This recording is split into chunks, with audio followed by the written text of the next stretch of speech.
Welcome everyone to our webinar today on psychosocial hazards, understanding your responsibilities as an employer. My name is James True. I'm a practice group leader in our employment team. I'm joined today by my colleague Dickson, and he's a senior lawyer in the team. Now, before we begin, a couple of quick housekeeping items. Firstly, you'll receive the recording and slides in your email after the presentation.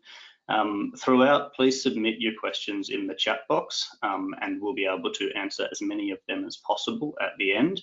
And then finally, we do ask that you please complete the feedback survey after the webinar. We want these webinars to be as good and as helpful and useful as possible for you. So your feedback is very much welcomed. In addition, everyone here, all attendees are eligible to receive a free consultation with us. That's basically to discuss how we can help you with your safety obligations or how we can help you with any of your legal needs. So to request your free consultation, just provide us with your contact details in that survey that will come up at the end of the webinar. All right, well, we'll move right into it. Today, we'll be discussing your WHS obligations, what are psychosocial hazards, what gives rise to psychosocial hazards, and then we'll talk you through some practical tips for compliance. At the end of the webinar, we'll be answering some of your questions, as I mentioned, so please do submit them and we'll get to what we can at the end.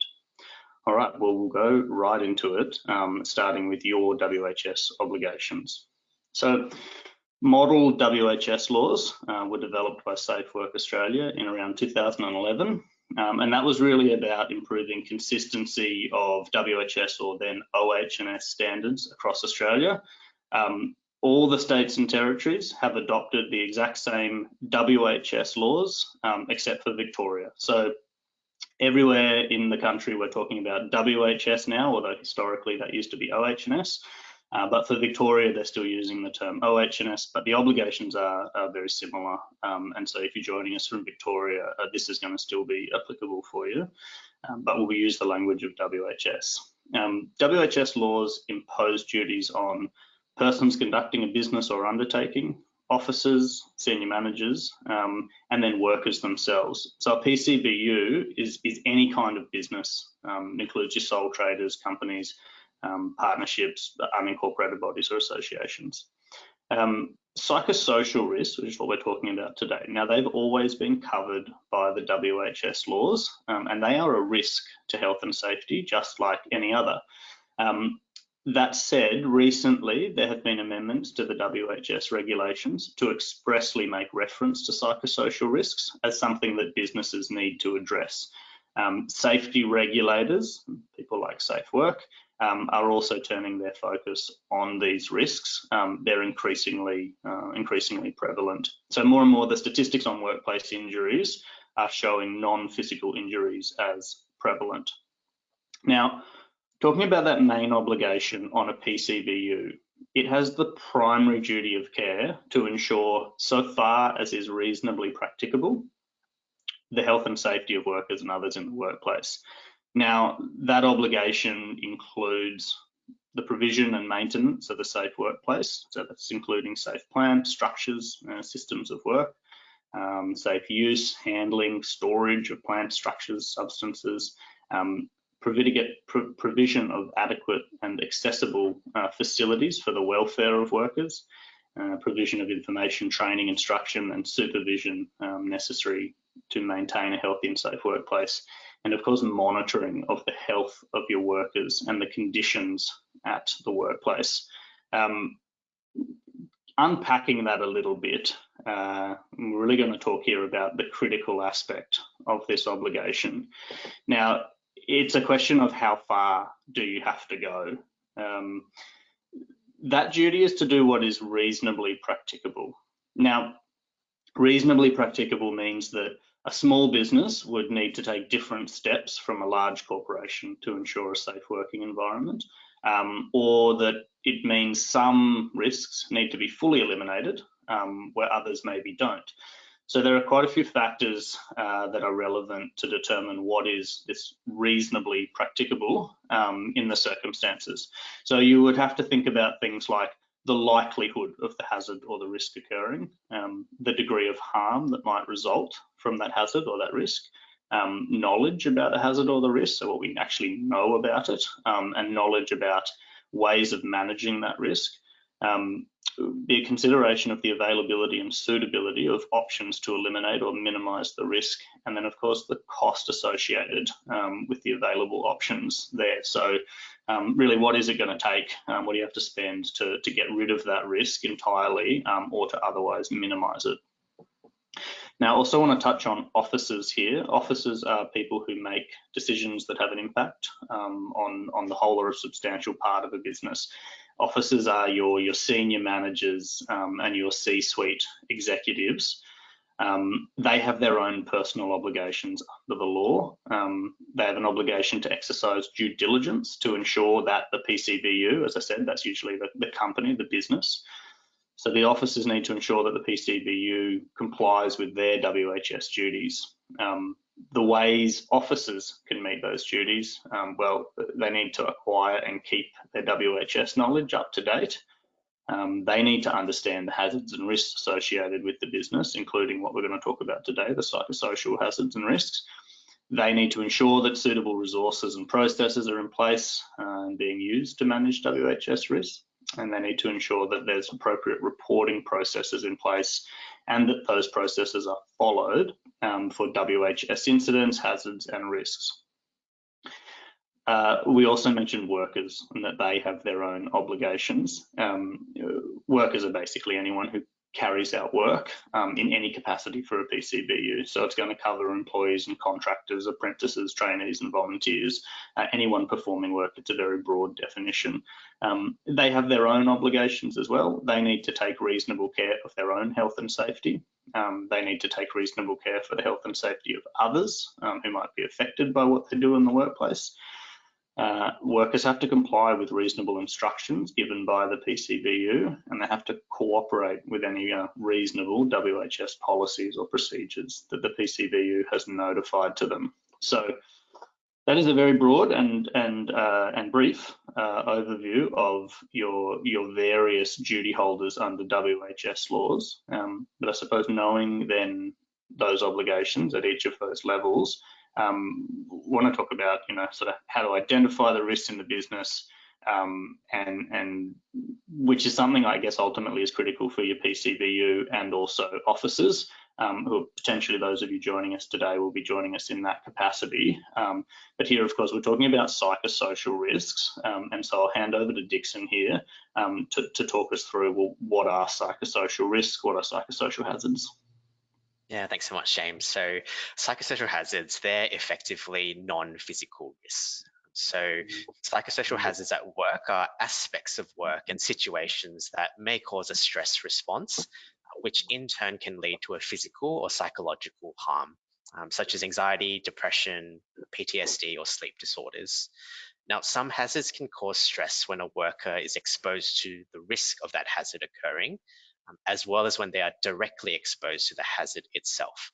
So to give you an example of this, workers who are exposed to workplace violence are likely to experience stress if they perceive that the risk hasn't been controlled, even if the violence doesn't occur again.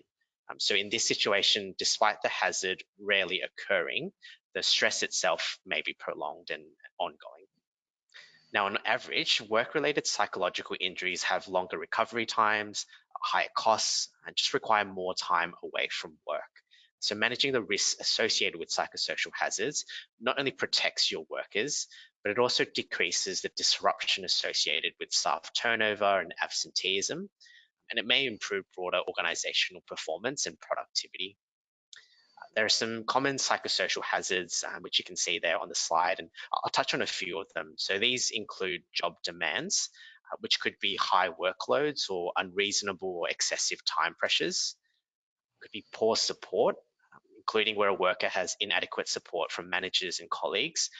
Maybe they're not provided with adequate training and resources. It could be a lack of role clarity, which could arise from frequent changes to the worker's role. or ambiguous responsibilities and expectations. It could be poor organizational change management, such as insufficient consultation or communication with workers during periods of change.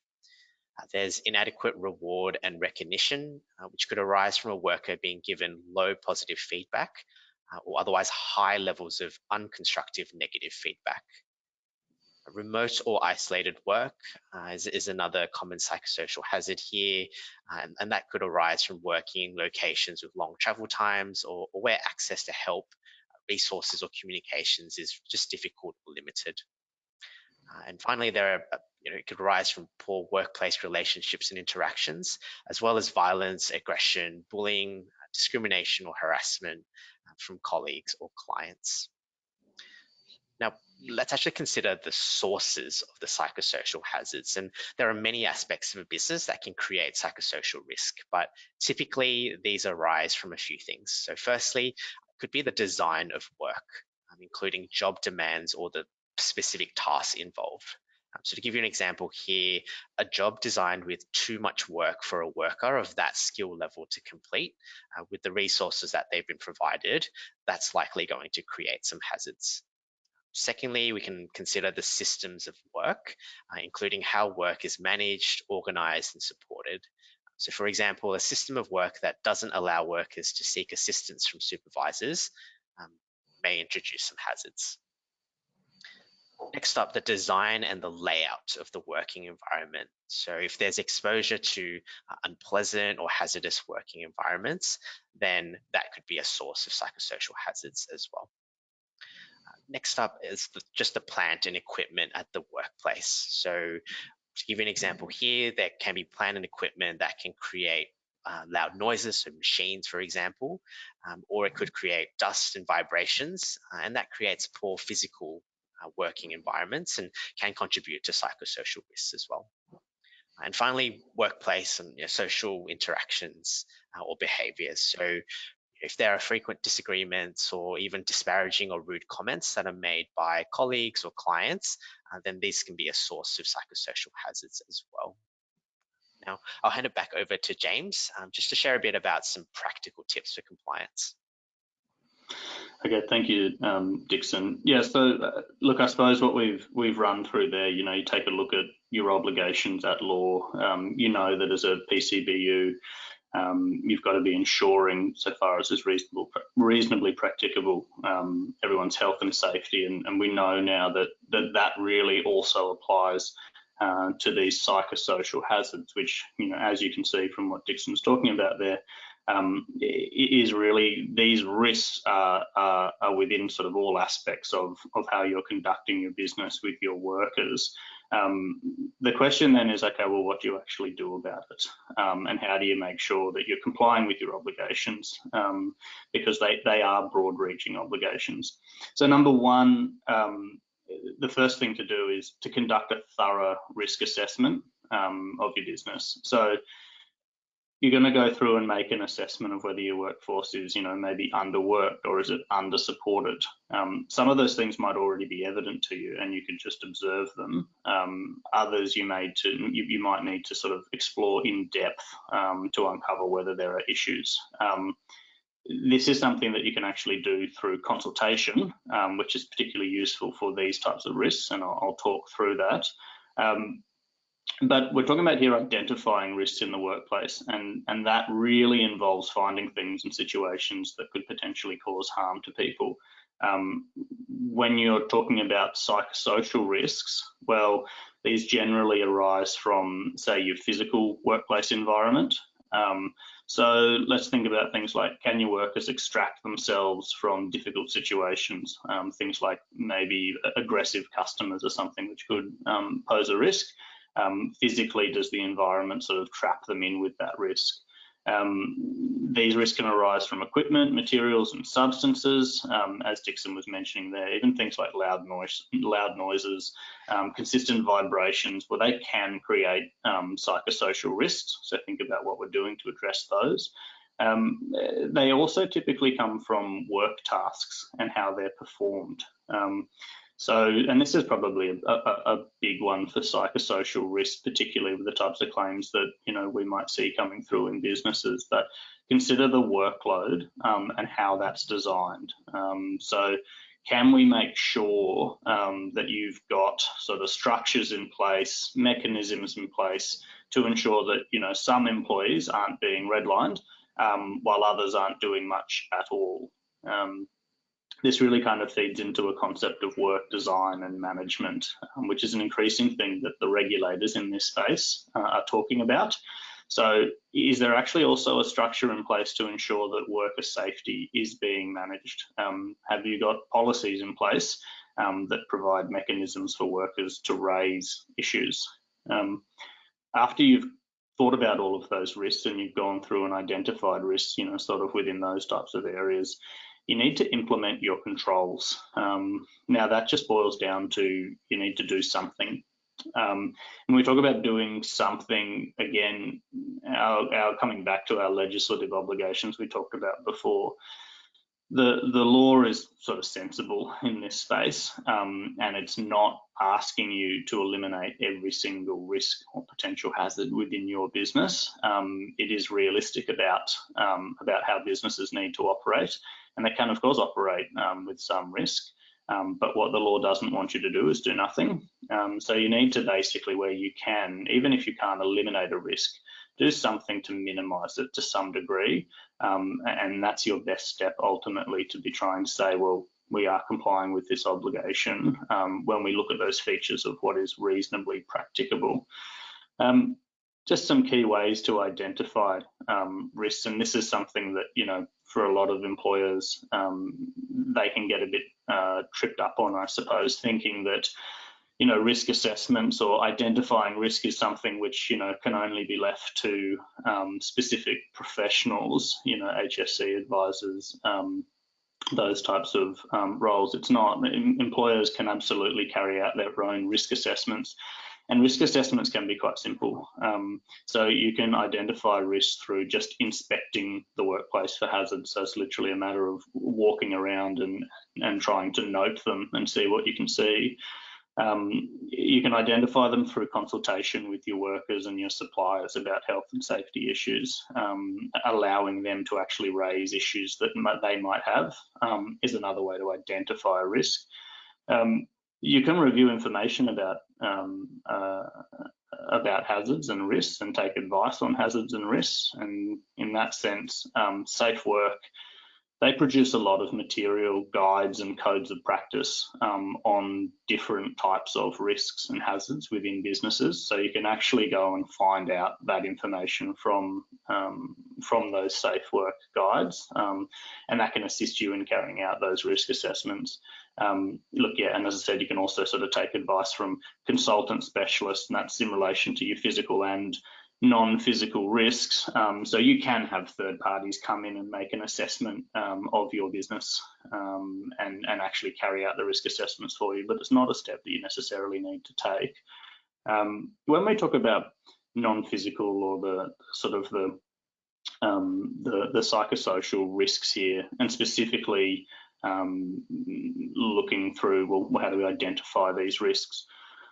I suppose, one way of doing it, and this is often considered in a sort of like general employee feedback space, but it's actually responding to your WHS obligations. But you can just ask your employees if they have clarity and confidence in their role. So carrying out things like well-being surveys, 360 reviews, engagement surveys, those types of things. You can do all of that anonymously if you'd like, or not. There are different ways to do this, and you can do a combination of both. You want to make sure you've got adequate sort of complaint and dispute resolution mechanisms in place. You want to make sure that you've got the right policies in your workplace. Make sure that employees know about those policies and they know how to respond to risks and issues, including raising them. And you just need to be rigorous. So it's hard to be aware of risks in your workplace if the workers are not comfortable raising it in the first place. So compliance with those policies that say, yes, raise a risk to us, it's critical for the employer too. I suppose I want to sum up if we move on to the next slide there, the effectiveness of all of what we're talking about, I think really boils down to two key issues. It's number one, it's leadership, and number two, consultation.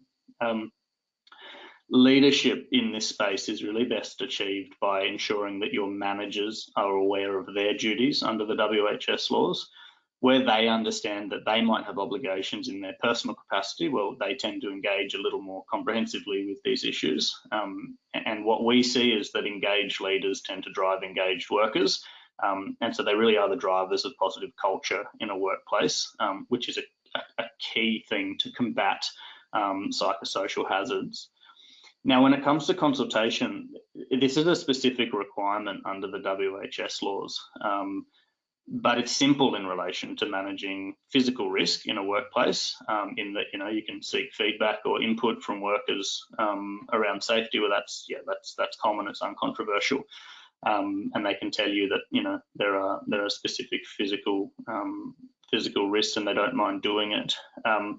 In relation to psychosocial risks, well, the nature of the risks, and the effect on the employee can often be quite personal or private. And it can be subject to a sort of kind of stigma. So there is quite often hesitation to discuss it from a worker perspective. Now, that's just an inherent issue that employers have to face within this space. But, as I mentioned before, effective ways to sort of deal with this and ways that you can consult, well, you can include surveys. You can do anonymous surveys. You can do toolbox meetings and discussions and WHS committee meetings, or you can try and arm your managers with in their one-on-one catch-ups with their direct reports, making sure that something that's on the agenda for them are these types of psychosocial risks and hazards.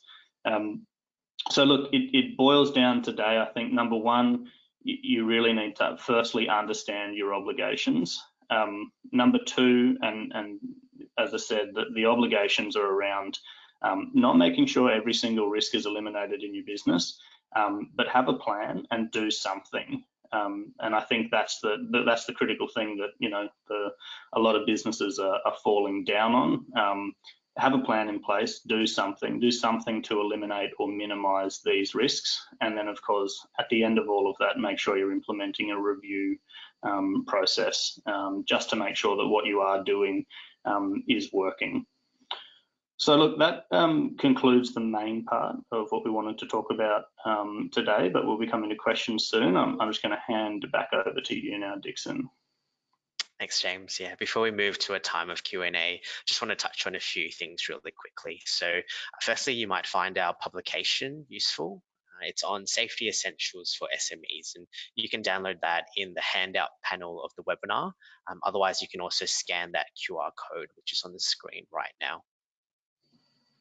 Secondly, we have an upcoming event this Thursday that may be of interest to you. It's on the topic of copyright protection. And if you are interested, you can register for this webinar at the link on the slide. And next up, we are going to answer your questions very soon. Just give you a little bit more time for them to keep coming through, for you to submit them. We'll just take a minute to tell you about our membership. So LegalVision's membership is a cost-effective alternative to the expensive hourly rates you experience from other law firms.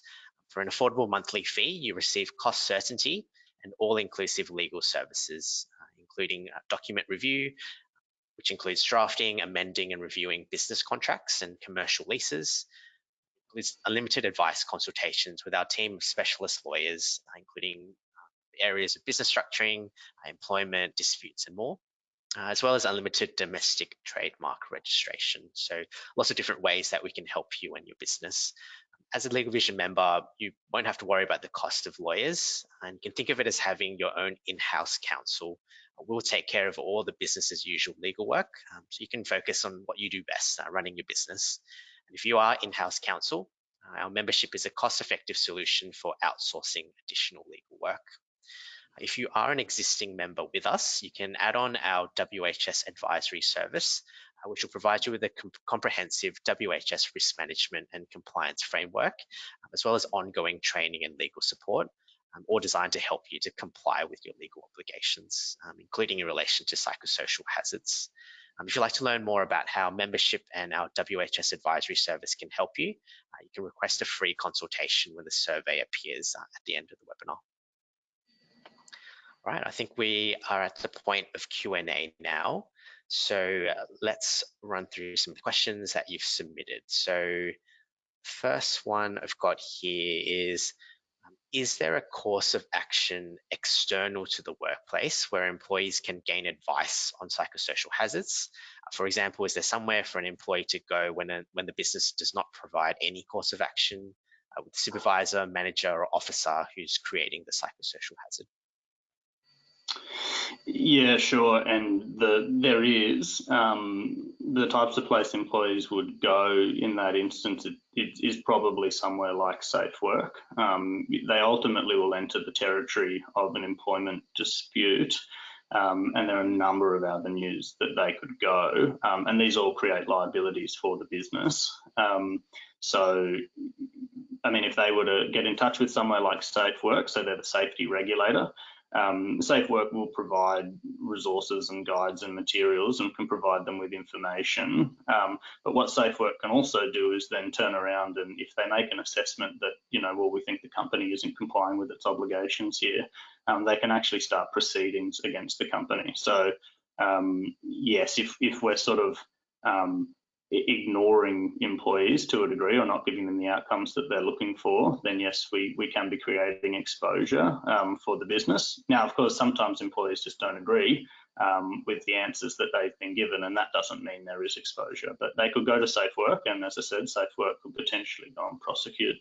Depending on the nature of the complaint, it's also possible that that the employees could go to somewhere like the Fair Work Commission. Fair Work Commission, you can bring claims, for example, if it was a bullying issue, then it is possible for employees to go to the Fair Work Commission, and they can actually seek orders in relation to bullying. They're called stop bullying orders, so it could go there as well. But look, yeah, as a general sort of place that employees might look to, then it would normally be somewhere like Safe Work. Otherwise, a lot of claims might go through the Fair Work Commission. I think that's probably going to be the answer there. And also, I guess if the employee is looking for some kind of external resolution, well, they might go and find their own lawyer, something like that, industrial advocate, to go and kind of take up their claim and push that further with the lawyer. But there's not sort of a resolution body or anything like that for handling these types of issues. Yeah, great. Thanks, James. That's really helpful. Next question we have is someone who's specific to their business, which is a not-for-profit, small to medium size, and operate 100% virtual. We have other people here attending that also operate 100% virtual. They say that their approach may be slightly different. Their risks center a lot on written word, and how this is interpreted can increase. So what are some strategies that you can suggest to ensure that we are doing what is reasonably practicable to reduce the risk?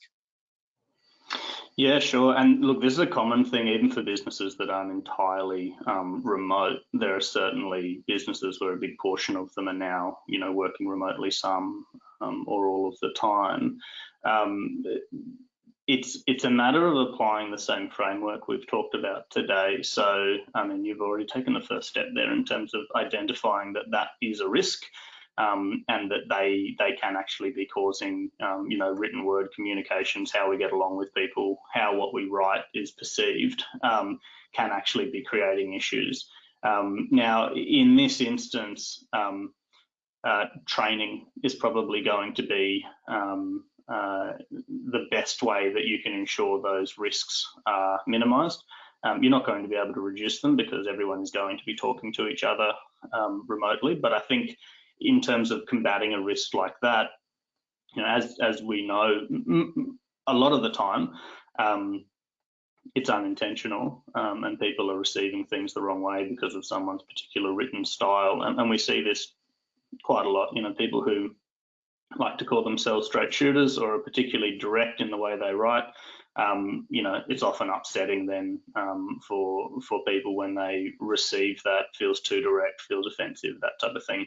So training everyone on how they communicate is probably going to be the best thing.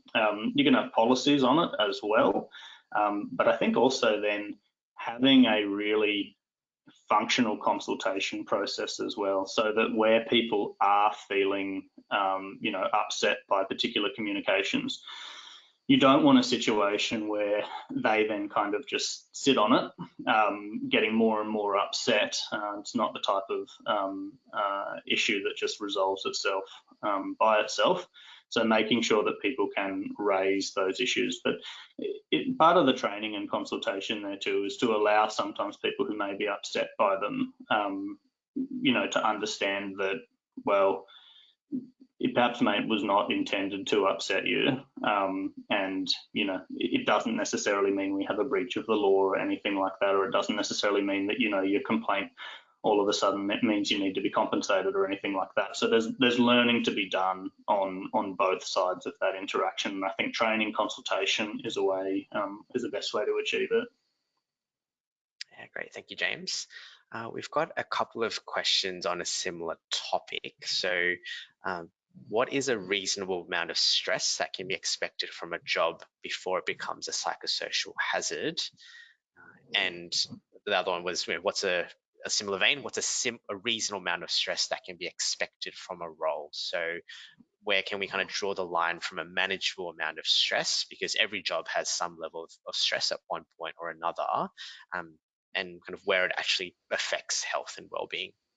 So a question on stress and reasonable stress. Yeah, definitely. And this is a really common one too. And I guess the important thing to know here is that the law in relation to the work health safety, and particularly psychosocial hazards, it is actually pretty sensible, and it does acknowledge that there are going to be risks within businesses. So there is an acceptable level of stress. The threshold ultimately is when it becomes a health and safety issue, when it becomes a risk to someone's health, when it poses, I suppose, a potential or a crystallizing potential that they're going to have a psychological injury. Now, and look, obviously, there are a lot of challenges for employers here in terms of trying to understand when you're in that kind of territory, and because all employees are different, have different thresholds, capacity to take on stress, different levels of resilience, and different ways of managing the stress that they incur in jobs. And that is definitely a challenge for employers. The upshot is, yes, you're allowed to expose your workers to some stress, but you need to be just making sure that you're not in the territory where they're going to suffer an injury because of it. And there are lots of ways to manage that. Firstly, as I said, coming back to what we've talked about today, I mean, you have to be doing something. You want to make sure that you've got, some policies in place which are dealing with that. You want to make sure that the managers who might be talking to these employees are armed with the ability to understand when someone is getting close to that line of being, close to a sort of a mental injury, just beyond being stressed in their role. You also want to have sort of mechanisms in place to be able to monitor these things. So, again, there's where you're looking at getting closer to that threshold. You can be sort of, are we talking about, brief situational stress? We've got a big project, we're coming up to the deadline. But, this is one of, 3 projects we're doing this year. So it's, we've contained that stress, and the stress resolves once the deadline is completed. And you might know that, okay, well, one of the ways we can control that stress is that we are getting people to have downtime or time off after those big stressful periods. Contrast that to someone who in their role is sort of under constant unreasonable stress every single day, hitting deadlines in circumstances maybe where they're not actually very well supported to do it. So they might be trying to operate in an under-resourced team, or they might be trying to operate in an area where, you know, they're stepping up to a level which is beyond their capabilities and not being asked to do it for a short term, but being asked to continuously do it. Well, then we'd know that, okay, exposure to sort of continual high level stress is putting someone at that greater risk. But that's where the consultation mechanisms as well, I think, are important. They in a sense are your opportunity for people to actually sort of explain to you that, you know, we're getting close to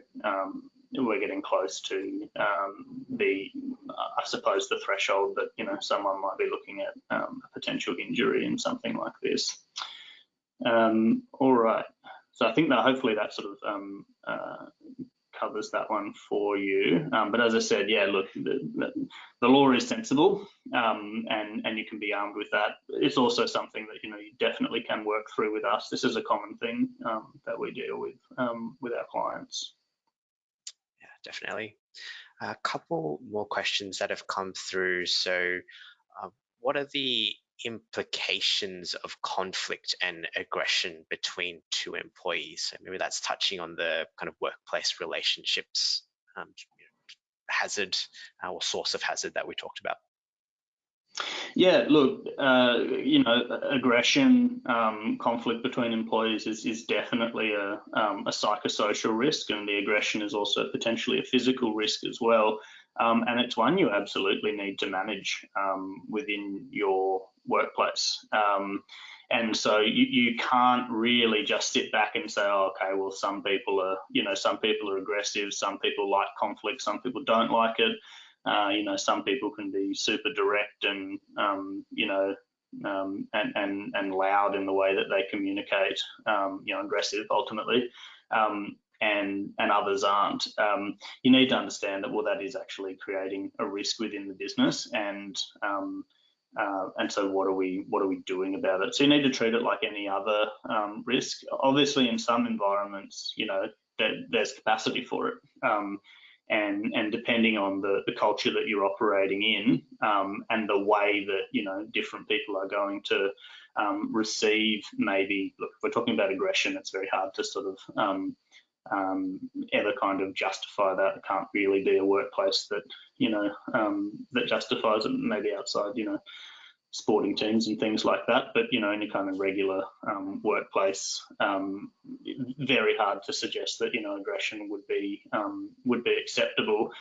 But, you know, context is critical, and the law acknowledges these things.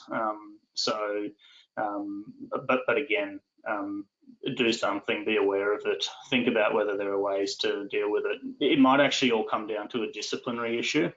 So if you've got someone who's acting in a way that, you know, you of the business has said, look, that's not okay, and you might have a code of conduct, for example, which sets out what is and isn't acceptable behaviour. If someone's in breach of your code of conduct, in breach of your policies, then you can treat that as a disciplinary issue. Now, you know, that's something that initially you might just be counselling the employee or both employees on it, and saying, look, this is a workplace, the way you're behaving is entirely unacceptable, and, you know, here's a warning, and here's what we expect from you. Here's how we want you to behave when you're here at work. You're the employer, so you can make lawful and reasonable directions to your employees, so you can set those standards of what is and isn't okay. And ultimately, if the employees aren't then following your directions, it's a disciplinary issue, and it can ultimately lead to termination. So managing something like that, you know, yes, it's a psychosocial risk, it's a physical risk under your WHS obligations, but it may actually ultimately be as simple as telling the employees, you are not permitted to behave in that way, and here are standards which you are expected to adhere to, and disciplining up to termination. And that would all be sort of a standard, I guess, sort of general employment approach, but it's also a totally acceptable way to approach that from a WHS perspective. Yeah, great. Thank you, James. Might just do a couple more in the time that we have. So I have a question here around so we've talked about practical tips for compliance, but what can actually happen to a business if they don't meet the compliance requirements? Say they don't take the reasonable steps to ensure the health and safety of its workers. Sure. So I guess the critical thing to remember with these obligations is you don't need an incident or an injury to have breached these laws. These obligations are live no matter what's occurring. So incident, no incident, you still need to be ensuring, so far as is reasonably practicable, the health and safety of all your workers. And so it's something you must be doing. If so what I mean by that is that you are potentially in breach even when there's no incident. The consequences here really are, from a legal perspective, you're looking at exposure under the WHS legislation. So there are penalties for non-compliance. It's a live obligation. You have at all times, so you've got to be doing something to comply with it.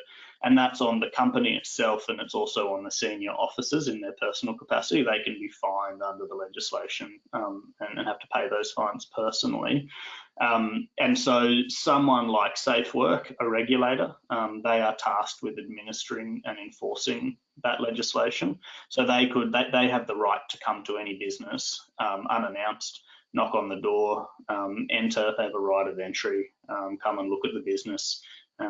And ultimately, if they think you haven't been taking those reasonable steps, haven't been ensuring so far as is reasonably practicable, they have a range of enforcement options, from issuing sort of compliance notices, but all the way up to prosecuting you in the courts. Now, more often than not, it will be a particular injury which then makes them come and knock on the door, but they can do it at any time.